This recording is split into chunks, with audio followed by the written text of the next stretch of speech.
centaine de films à son actif, dont celui-là. Évidemment, on va y revenir. Qui fait de lui une star mondiale.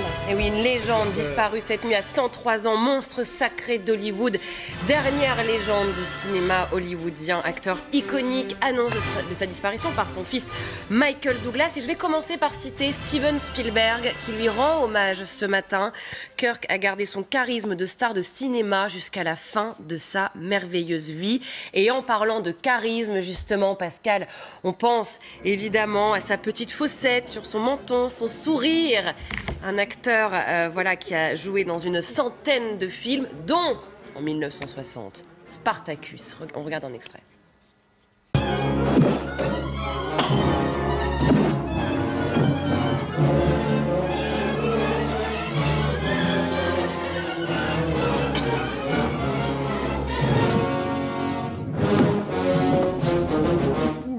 Voilà, quand même, hein, avec des tenues adéquates pour le combat. Petite tenue. Tenue de l'époque. Alors, Kirk Douglas était un homme en colère toute sa vie. Il le disait, je resterai toute ma vie un homme en colère. La colère a été le moteur de ma vie. Pourquoi? Il a eu une enfance un petit peu compliquée, c'est ce qu'il expliquait.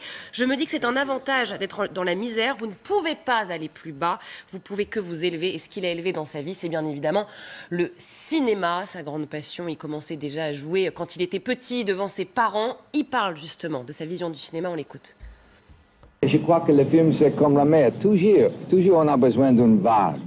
Mais on a besoin toujours d'un changement, on a besoin toujours des nouveaux talents, parce que le monde change, évidemment, et on doit avoir un changement au cinéma. Récompensé par le cinéma, mais assez tardivement. Un Oscar d'honneur en 1995. Son plus grand regret, ne pas avoir joué dans Vol au-dessus d'un nid de coucou. Le rôle a été pour Jack Nicholson. Jack Nicholson qui a donc reçu un Oscar pour ce film. Et il s'est dit, voilà, si il a eu un Oscar, moi je n'en ai pas. Alors il a connu 2 attaques cardiaques en 1995 et en 2001, mais il n'a jamais lâché. Il est quand même monté sur scène pour aller notamment chercher cet Oscar d'honneur et pour prononcer son discours. Alors, il a toujours eu un petit problème avec les cérémonies, parce qu'il n'a pas eu beaucoup de récompenses. Il a été nommé 3 fois seulement aux Oscars, mais il ne voulait pas non plus être dans un jury, notamment au Festival de Cannes. Il l'explique. Ça ne me plaît pas. Pourquoi? Mais non, c'est-à-dire que j'aime beaucoup de voir les films, mais tout à coup, je me suis rendu compte que c'était à moi de juger les autres. C'est-à-dire, et ça ne me plaît pas.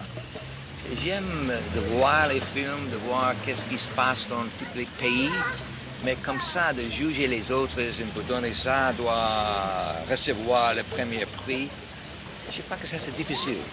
Voilà, juger les Parlait autres. bien Il français. parlait très bien français, avec ce petit accent qu'on aime bien. Juste en 2009, il est monté sur scène à Los Angeles pour faire un one-man show autobiographique dans un théâtre qui porte son nom. Et un mot sur son côté séducteur. Il était avec sa femme depuis 1954. Et un jour, un ami lui a dit « Pourquoi ton mariage dure si longtemps ?» Et Kirk Douglas répond « C'est simple, j'ai dit à ma femme, si jamais tu me quittes, je pars avec toi. » Ces belles phrases.